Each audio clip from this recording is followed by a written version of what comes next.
Coming up on today's Locked On Bucks, we take a look back at the last few games here, recapping the Bucks bounce back win over the Charlotte Hornets. It brought us the debut of Pat Beverley. We dig into that. The latest on Khris Middleton and some of the comments that I know Bucks fans were very, very nervous about yesterday. So we'll dig into all of that and take a look at this defense and where we've seen the improvement for 10 games now. Maybe not the largest sample size, but a large enough sample size. We'll get into all of that coming up next on Locked On Bucks. You are Locked On Bucks, your daily Milwaukee Bucks podcast, part of the Locked On Podcast Network, your team every day. Welcome into Locked On Bucks. I'm Justin Garcia here with you. You can hear me as well on the Bucks radio network, as you can tonight, as the Bucks host the Denver Nuggets, first of a back-to-back. Bucks and the Nuggets, and tomorrow night, Bucks and the Heat. We'll get into those matchups in just a moment. We thank you, as always, for making Locked On Bucks your first listen each and every day. We're free and available wherever you get your podcasts, and viewable on YouTube as well, part of the Locked On Podcast Network, your team every day. Today's Locked On Bucks is brought to you by LinkedIn. LinkedIn Jobs helps you find the qualified candidates you want to talk to faster. Post your job for free at linkedin.com/lockedonnba. That's linkedin.com/lockedonnba to post your job for free. Terms and conditions apply. I mentioned the Bucks with that big, much-needed bounce-back win over the Charlotte Hornets on Friday night, and it was exactly what you had hoped to see, as we've used this term quite a bit on this show, on the radio network, anywhere. And that is bounce back, the get right game. It's what you hoped for, and it's what you got with a 36-point margin of defeat against the Charlotte Hornets. So you've now beat the Hornets by 31 points on the road in the in-season tournament, 36 points at home. This one a little bit different, as quite a few players were out for the Charlotte Hornets by way of injuries and by way of trades that they were still going through the pending deals. But as I mentioned, the get right aspect of this, sometimes you just need that. You need to show up and have a game like that and win, regardless of who's on the floor, the way that the Bucks did on Friday night. Because look, if the Bucks had won that game, but it was a close one, especially considering everybody that was missing for the Charlotte Hornets, it's a much different conversation that we're currently having, but that wasn't the case. It was a get right game in many, many ways. Now, you did see a couple of things to nitpick here, and that was some foul trouble by Giannis that prematurely ended his night. A nice enough game from Damen Lillard, who finished with 26 points. And by the way, I pointed this out on Twitter, on the radio broadcast as well. It is the 23rd time now that Damen Lillard has scored 26 or more points in a game. We're all familiar with the 0-5 record the Bucks have in games that Dame misses. But he has now scored 26 or more in a game with the Bucks 23 times. The Bucks are 21-2 in those 23 games. So, yes, it's pretty obvious you need Damen Lillard on the floor with that 0-5 record in games that he's missed, especially when you consider how this team was adjusted to no longer be that we're going to win with our defense and we got Giannis. They're an offensive team, and we're going to win with our offense. Maybe it's shifting towards we're going to win with our defense coming up with stops, but we're an offensive team. You take out Damen Lillard, that's a big absence. But we've talked about this quite a bit since the coaching change, and I think that 26 number is important because we've heard Doc Rivers talk at length about maybe not saying this quite so bluntly, but really mentioning, if you read between the lines, that he needs Damen Lillard to really get going, to optimize Damen Lillard. Think about the same things we said about Giannis. We heard Mike Budenholzer say about Giannis before he took the job, that you can kind of sense that's what Doc Rivers is looking for here. And you even go back to before that game against the Hornets and some of his comments to the media, talking about things that they can address with having both of those guys on the floor, things that'll change. He pointed out the two-man game, which everybody has pointed to. Haven't seen enough of it, right? On the per-game basis, the number of two-man actions that we're seeing from Dame and Giannis that we all thought would be unguardable, it has. It's been very, very good. You just haven't seen a high volume of it. Doc Rivers himself talked about that on Friday before the Hornets game and said, look, we haven't seen a ton of it. We're getting better at it. And I do like what we've seen. I feel like that has worked. But the biggest thing for Doc is, finding that balance to not take the ball out of Giannis's hands per se. And he addressed this because, Giannis's playmaking has continued to improve year after year. You think about the numbers that he's posting this year as well. And you think about some of the relatively low assist figures that he's had recently. In the game against the Hornets on Friday, just 3 assists in that game for Giannis. And, we've seen some high volume assist games of late, but it really comes down to shots. He had 7 assists against the Timberwolves the night prior. Part of that was the defense of the Timberwolves. But Giannis's assist numbers, to me, what's most impressive about them is the fact that it has been, I know we talk about the offense being good and this being a good offensive team now, but it's been an up and down offense as we've seen for peaks and valleys throughout this season. And there's been a lot of missed shots that Giannis has had to deal with. So that, to me, is even more impressive when you think about the assist numbers of 6.3 assists per game for Giannis, right up there with Damian Lillard in terms of the team leaders, but the highest of his career as well. And, we've talked about the efficiency numbers, 61%, give or take, that Giannis is still shooting from the field this season, 65% on his 2-point attempts, highest of his career there as well. It's no coincidence. And even the effective field goal percentage of 62% that he has this year also would be a career high. All of this to me speaks to Damian Lillard and the gravity that Damian Lillard has brought to this team, the attention that Damian Lillard pulls, even if, as there has been some complaints, and man, I kind of expected more from Damian Lillard offensively. We may not have seen the offensive version that Damian Lillard was in Portland, at least not yet. But again, you brought Damian Lillard in for the playoffs and for how that offense is going to be transformed and how it's going to be better in the half court once you get into the postseason because of his ability to make a tough shot. Khris Middleton, we'll get to him in much more detail in just a bit. Khris Middleton has looked very, very good as well this season, especially on the offensive end of the floor. The numbers may not jump off the page, but again, with Khris, it's the efficiency, and that's a Damian Lillard trait or impact, I should say, as well. When you think about the space that Giannis is getting to operate when you have Damian Lillard, to a lesser extent, Malik Beasley connecting on threes at the volume that he has as well. But it's just that attention that you have to pay to Damian Lillard. We would see defenses in the past building those walls and doing everything they could, loading up to stop Giannis and saying, look, if Khris Middleton beats us, we know he can, but fine, Khris is going to have to beat us. Or Drew Holiday. That's a tougher sell when it's Damian Lillard that you're talking about. You add in Malik Beasley and his shooting. And the fact that Khris Middleton is now the third option, it has just increased all of the space for Giannis to work with. And that's led to what to me seems like he may not be an MVP this season, although that is a conversation that's going to be had as the season progresses. This really does seem like it's been the best season of Giannis's career to be navigating everything that this team has gone through in terms of 2 coaching changes now, 1 in the season, learning a new teammates in Damian Lillard, and one as impactful in figuring out how to play with and play off of Damian Lillard. More teammates as well, like a Malik Beasley and what he's brought, knowing that his defensive asks are going to be different this year than it was in seasons past, and just taking what comes to him. That's been the most impressive thing that you've noticed about Giannis is the Giannis of 4 years ago.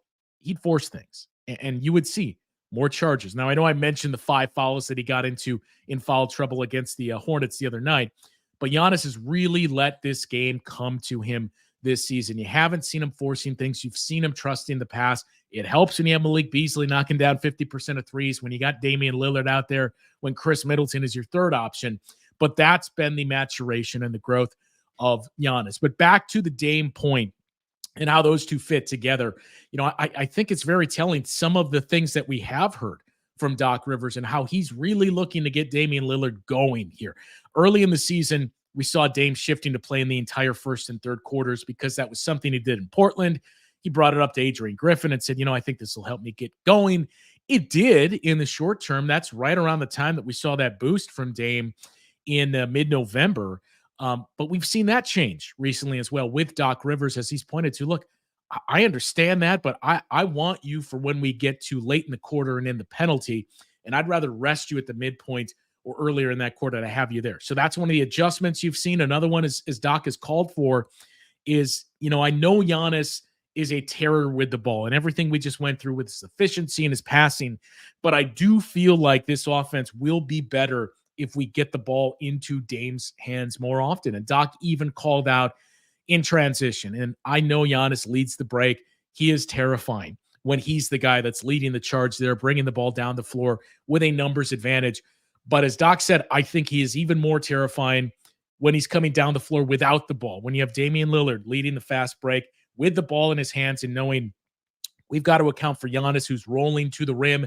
And we also have to keep an eye on Damian Lillard, who can pull up anywhere past the logo and knock down a three. So that's one of the things that Doc Rivers has hinted at of, we got to get the ball in Dame's hands. I want Dame to start the breaks more, even when we're taking the ball out of the net. Let's get the ball into Damian Lillard's hands.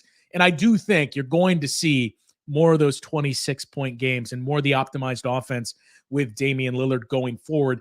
The big thing, and this is the challenge for Doc Rivers, for Dave Yeager, for everybody on the staff, is how do we do that without it coming at the expense of Giannis and how he's playing this season? That's the difficult part, to try to figure out how do we work in both of these guys playing at their best, because that is absolutely the version of this team you are going to need when we get into the postseason. Now, we talked about the offense quite a bit there, but there is some more to point out. I do want to touch on the defense because we've long cautioned sample size is important. And even went out of our way to point out, look, it's only been 5, 6, 8 games since this change. You're liking what you see in terms of the eye test and the numbers. We've now reached 10 games. Is that enough? Maybe not, but it's a lot more. And I've referenced the Billy Donovan example of some coaches do view the season in 10-game segments. We're at that number now. So what stands out about this Bucks defense since the coaching change? We'll get into that conversation coming up next on Locked On Bucks.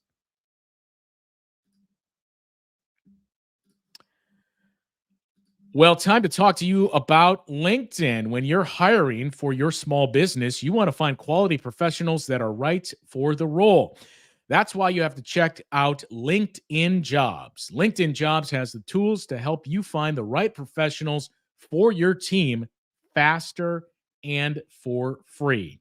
LinkedIn isn't just another job board. They have a vast network of more than 1 billion professionals, which makes it the best place to hire. It gives you access to professionals you can't find anywhere else. LinkedIn does all that while making the process easy and intuitive. They make hiring easy when you have that many quality candidates. So easy, in fact, that 86% of small businesses get a qualified candidate within 24 hours. That's because LinkedIn knows that small businesses are wearing so many hats and might not have the time or resources to hire. LinkedIn is constantly finding ways to make the process easier. They even just launched a feature that helps you write job descriptions, making the process even easier and quicker. 2.5 million small businesses use LinkedIn for hiring. Post your job for free at linkedin.com/lockedonnba. That is linkedin.com/lockedonnba to post your job for free. Terms and conditions apply. And as you well know, Locked On has launched the first ever national sports 24/7 streaming channel on YouTube. You can also find it on Amazon Fire TV. Locked On Sports Today is here for you 24/7, covering the top stories of the day with all the local experts you've come to expect from Locked On, plus our national shows that cover every single league and a lot to cover these days. A recap of the NFL season, a recap of the NBA trade deadline. You got the All-Star break coming up. You just had the All-Star break in the NHL and now an upcoming trade deadline there. Before you know it, Major League Baseball is here as well. So a lot to cover in those leagues on Locked On Today. Find the Locked On Sports Today channel on Amazon Fire TV. All right, defense. Let's get into it because 10 games, and I'll preface once more that 10 games doesn't dictate everything that we're seeing here, but it is a little bit more of a sample size that you feel comfortable referencing. I mentioned it in passing before too, but Billy Donovan is the coach that you'll hear most often of the Chicago Bulls, talking about 10-game sample sizes for his team and assessing from one 10-game stretch to the next. What did we see? Where did the growth come from? What do we need to work on, etc.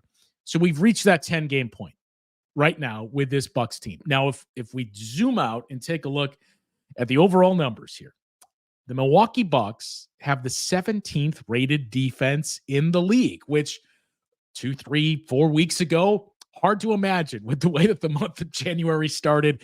For the longest time, we pointed to since November 3rd, here's what this team looks like. Here's the numbers defensively. And then you got to January, and those numbers all went south very, very quickly. The Bucks dropped down to 22nd, maybe even lower in their overall defensive efficiency. So now they sit at 17. And there's still a decent amount back of the Chicago Bulls, who are 16th. Bucks have a 116.1 defensive rating. Bulls have a 114.9. But if you can get into that conversation and you can join that group, because you have the Bulls sitting at 16, the Phoenix Suns, who I have long maintained, that is the type of team you should be striving for those comparisons to if you're the Bucks. When you look at the way they're constructed defensively, they have some okay pieces. So do the Bucks. The Bucks have some good defensive pieces, but you should really be striving for that type of defense. Even the 76ers, right? Especially this version of the 76ers without Joel Embiid. So 16 is the Bulls, 15 is the Phoenix Suns, who are about 1.5 per 100 possessions better than the Bucks are right now. The Lakers are 14th. The Denver Nuggets, who we've mentioned quite a few times, who the Bucks play tonight, when you look back at last year, and was this the blueprint? The Denver Nuggets are currently 13th in defensive efficiency. And then you get up to the Clippers, who only 1/10 of a point per 100 possessions separating them and the Nuggets. But the Clippers are certainly trending upward. So if you can crack that, you're all of a sudden in the conversation, right? You put together another very good 10-game stretch here, and you're moving up, and you're moving closer and closer to the top half and better than the top half in the league. So if we just, for comparison's sake, and I know it's a lot more games in one of them than the other, but take a look at where this team was prior to this shift. On January 23rd, as the day wrapped up, the Bucks had a 116.8 defensive rating. That was 21st in the NBA. The teams behind the Bucks, or in the neighborhood of the Bucks, I should say, the Portland Trail Blazers, who were 12-31 at that point. The Utah Jazz, who were a 500 team. The Warriors, who we poured over their struggles, 18-22 at that point. The San Antonio Spurs. The Atlanta Hawks, a team that has really, really struggled. Then you had the Pacers, who were the one outlier team just because of how elite their offense is. The Bucks offense right up there as well when you look at offensive efficiency. A 120.6 through that stretch, but a 116.8 defensive rating. So all told, you had the 21st rated defense and the 2nd rated offense. That graded out to the 10th best net rating at 3.8. It didn't really strike a whole lot of optimism. You got the sense that this team was winning basically on talent alone, that Giannis was having some monster games. We pointed to some of those big Damen Lillard games as well. Yes, this team was good in the clutch. Those numbers did start to tail off a little bit those last couple of weeks, but it really did seem like this team is winning by way of their talent. So what's changed? Well, in the 10 games played since that coaching change, the Bucks defense is currently rated 8th at a 113.4. So basically 3 points per 100 possessions better on defense than they were previously. Now the offense has taken a step back. It's a 115.1 offensive rating. That's good for 17th. So you have almost swapped your offense and your defense in this 10-game stretch. But I do think it's worth pointing out a couple of things. Number one, how this defense improved to me is simple. And Doc Rivers has kind of talked about this as well, in that when he took over, the thought wasn't, okay, we're putting in everything I want to run. Here's Rex Kalamian. We're going to do this defensively. Then we're going to do that. Dave Yeager's here for offense. We're going to set up a couple of drills. We're going to go through this, and this in practice. he said from the onset, because of where we are in the season, because we didn't have a training camp to install this, you don't want to overwhelm the guys. JJ Redick has talked about this. A lot of former players will mention this as well. And Doc made the point of the moment it becomes mental, in that you're thinking about, wait a minute, where is my coverage? Do I have to get here? Do I have to get to the weak side? Am I the helper here? You lose a step, maybe even more than a step, and you're beat, and you can't recover from that. So you don't want to make this a mental game defensively and get those guys losing a step and caught thinking about where should I be. You're just going to take what you're currently doing and how do we supplement? How do I implement some of my things and layer that onto what we're doing? The biggest thing is, what do we clean up and what do we fix? And to me, that is what stands out the most for this team since the coaching change, is they've cleaned up, or are well on their way to cleaning up, I should say, all of the obvious ones that we pointed to. Rebounding. In fairness, rebounding was trending upward prior to the coaching change that the Bucks made, but rebounding has certainly been much, much better for this Bucks team of late. Going into the Hornets game, the Bucks were rated 21st in defensive rebounding percentage prior to the coaching change. So again, the one up to 123 numbers versus the 124 and onward numbers.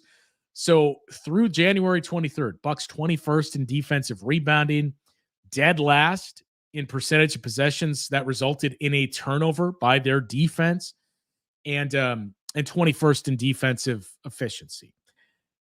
In the games played since that change, what stands out to me is a couple of things. Number one, again, rebounding had started to get better, but especially on the defensive glass, they have gotten much better there. They have cleaned up transition, right? And I think that is certainly tied to one another. They've been better on the offensive glass as well. Transition was really seemingly the lowest hanging fruit that you said, look, you don't have to be the best transition defense, but if you can just get to a league average transition defense here, we do feel like that's going to be a huge impact for this team and push things forward. They've done that.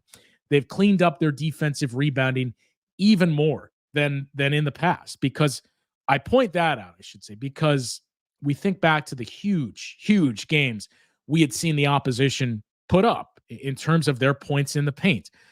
The Bucks are the 6th best team on the defensive glass since this coaching change. So you went from, I think I said 21st before, it was actually 18th.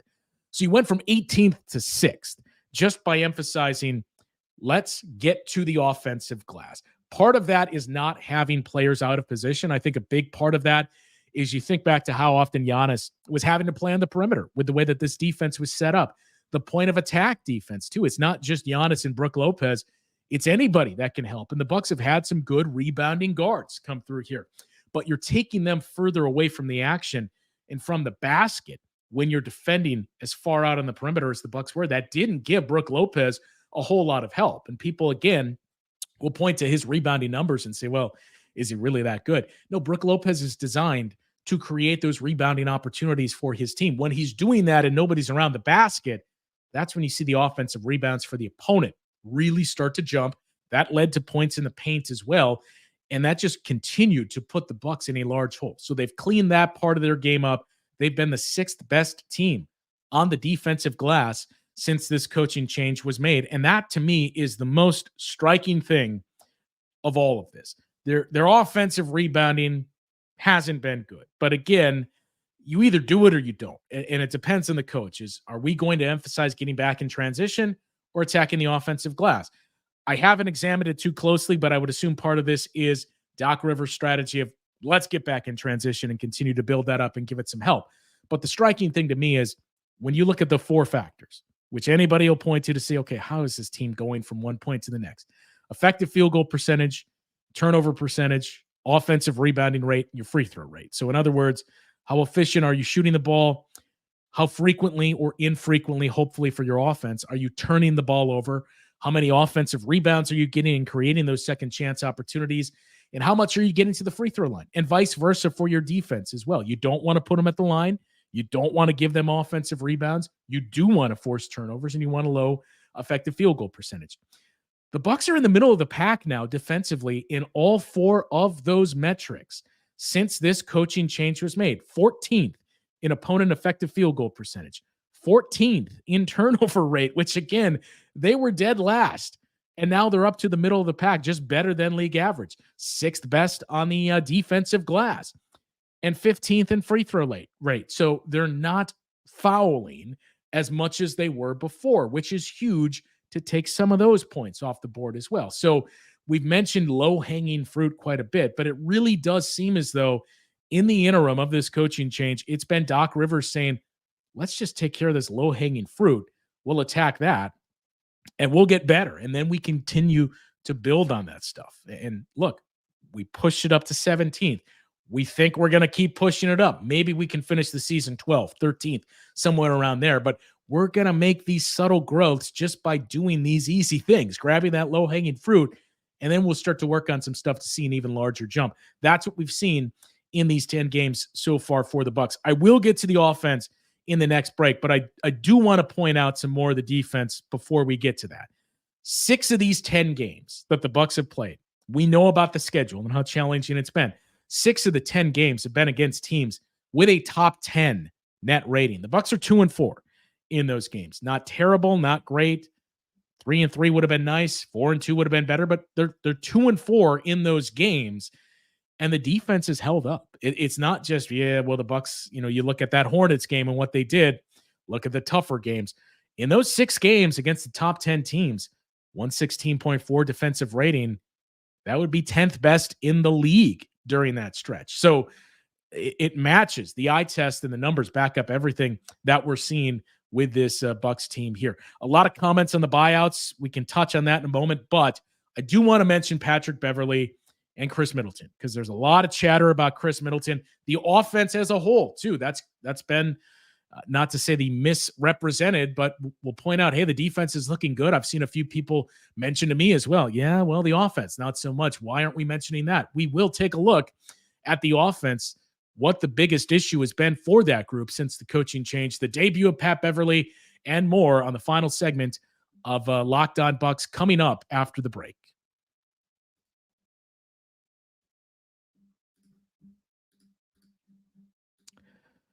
Are you the kind of driver that likes to push things a little further? You ever wonder what adventure could be around the corner? Well, our friends at Nissan have a lineup of SUVs with the capabilities to take your adventure to the next level. You got the 2024 Nissan Rogue. It is perfect for city drivers or great escapes. Class exclusive Google built-in is your always updating assistant to call on for almost anything. Gone are the days of connecting your phone, because Google Assistant, Google Maps, and Google Play Store are built right into the 12.3-inch high-def touchscreen infotainment system. The 2024 Nissan Rogue is the perfect midsize crossover for your next adventure. And Nissan's incredible lineup also includes the 2024 Nissan Armada. It will change what you expect from a full-size SUV. Picture a rugged 4x4 that can seat up to 8 in first-class luxury and style. Tow bigger and explore further in the 2024 Nissan Armada. Take the Nissan Rogue, Nissan Pathfinder, or Nissan Armada and go find your next big adventure. Shop nissanusa.com.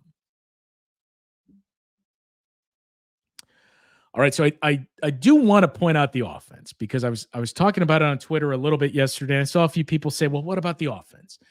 The offense has not been elite since this coaching change. That is fair. The offense has been in the middle of the pack from this point forward.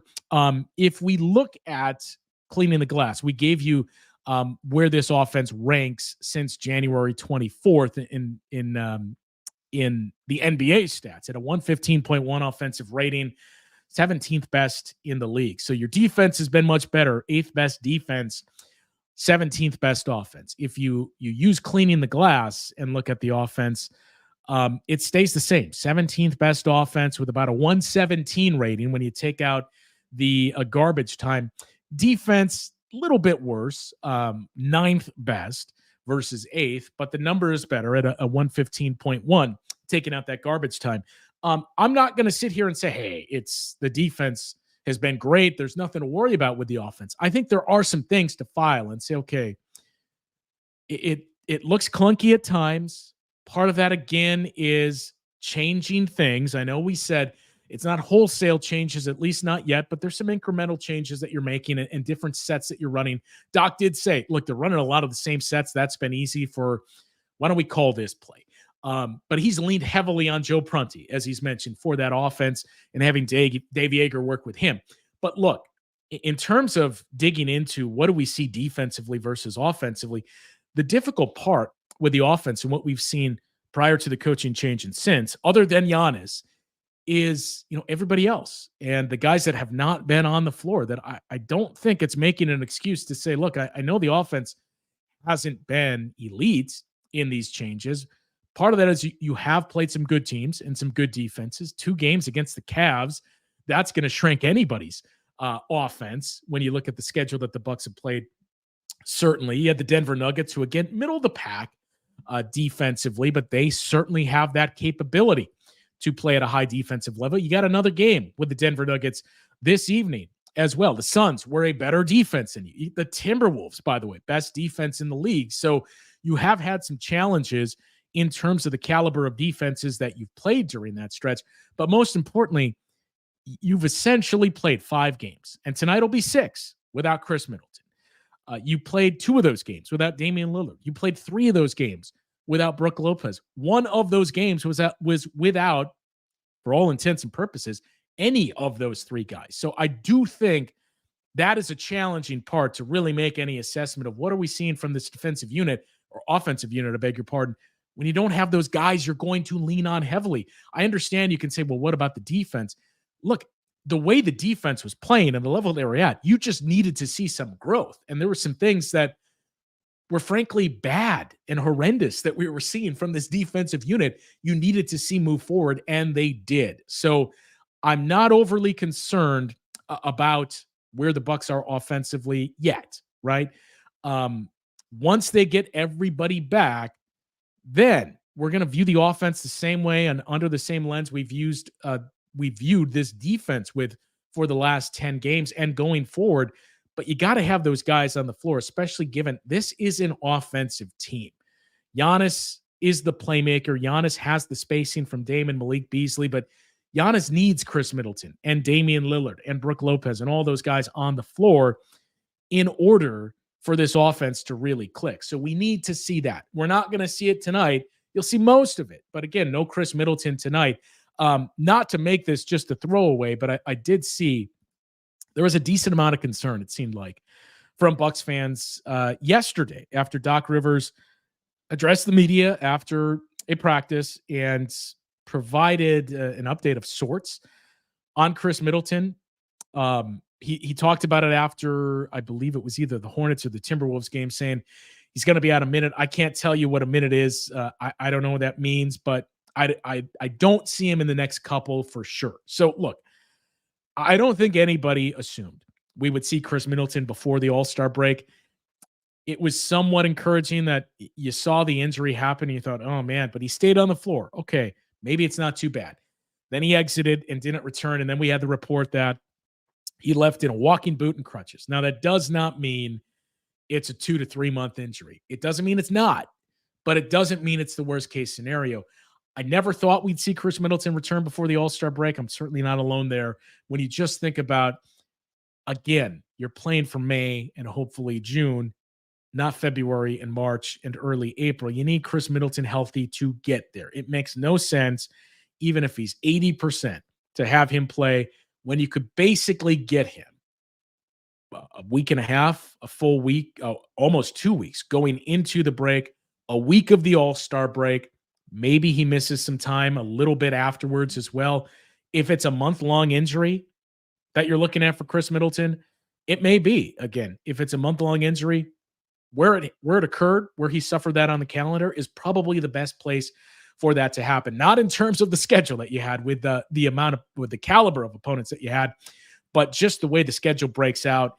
That's probably the best place for it to happen. If it's more than that, I think you only get really leery if this is going to be a very, very lengthy injury. If this is going to be an 8-week injury or more, then you're a little more cautious of, okay, what does this mean for his timeline and for getting him back up to speed? Because that's the thing that we witnessed with Jay Crowder too. It was not just getting Jay Crowder back on the floor. It was getting that version of Jay Crowder back. So just getting Khris Middleton healthy and back, that's the important part. Doc Rivers saying, I have no timeline on him. Again, I don't take that as the worst case scenario or the worst news possible, because with injuries like that, if you're going to wait for things to go down, maybe you don't know the severity just yet. Could be 2 weeks. It could be 4 weeks. It could mean it's bad, but it doesn't mean line is, hey, this is the worst case scenario for the Bucks. So that's really the only update that we have tonight's game. But it does seem that's going to be the only injury that the Bucks do have in this game tonight against the Denver Nuggets. So Giannis and Dame both listed as probable. Khris Middleton is listed as out. For the Denver Nuggets, Cantivius Caldwell-Pope is questionable with hamstring tightness. Michael Porter Jr. was on the injury report, though he is probable. So a relatively healthy Denver Nuggets team as well. And it was a very good game last time these two teams faced off. So the rematch at home should be a good one once again, even though the Bucks have not had a whole lot of success against the Denver Nuggets at home or on the road the last couple of years, really since the emergence of Nikola Jokic. So a big one tonight. And again, it's part of this stretch the Bucks have had where they have played incredibly difficult teams. It doesn't let up either. You may catch a big break tomorrow with the Miami Heat, as I have not seen the latest. But obviously Jimmy Butler is away from the team. And then Terry Rozier left the game that the Heat played yesterday as well with an injury. So you may get a break there, and that you're catching a shorthanded Miami Heat team. And then you wrap up the first half of the schedule with the Memphis Grizzlies on the road. And as we mentioned on the show last week, you already got one of them. That game against the Hornets and the game against the Grizzlies are two games that you certainly circle and say, look, we got to get these. You don't want to look past your opponent. You don't want to take them lightly. We get all that. But we got to get these with the schedule that's around us, with the Timberwolves, with the Denver Nuggets, with that 5-game roader that we just came off of. Coming out of the All-Star break as well, it's another challenging schedule for the Bucks when you open up that second half schedule with the Minnesota Timberwolves on the road. And then at the Philadelphia 76ers, you won't have Joel Embiid in that game, but you may still have Tyrese Maxey and others to contend with before finally 2 more games with the Hornets to wrap up the month. So those 3 games against the Hornets in this Memphis Grizzlies game, for everything on your schedule in this month of February, those are circle the calendar games of we got to get this one. And you got to be healthy. So we'll continue to monitor the offense and the progress that we see there as this offense gets more and more healthy. But my takeaway is you should be liking what you're seeing defensively from this unit. Frustrating games for sure on that road trip. Overall, I liked what I saw in that 5-game stretch. And I think really the Blazers game was the only game you left shaking your head saying, man, how did we not get that game? The others were understandable. Losing the opener on the road in Denver with your new coach and against a Nuggets team that, as Doc Rivers said after the game, Giannis and Dame, those clutch situations, they've played in these together, 40 times, 30 times? Nikola Jokic and Jamal Murray have done it for years. So I think that one's understandable. As frustrating as it was in Utah, all things considered, the travel schedule the Bucks had, that was an understandable loss.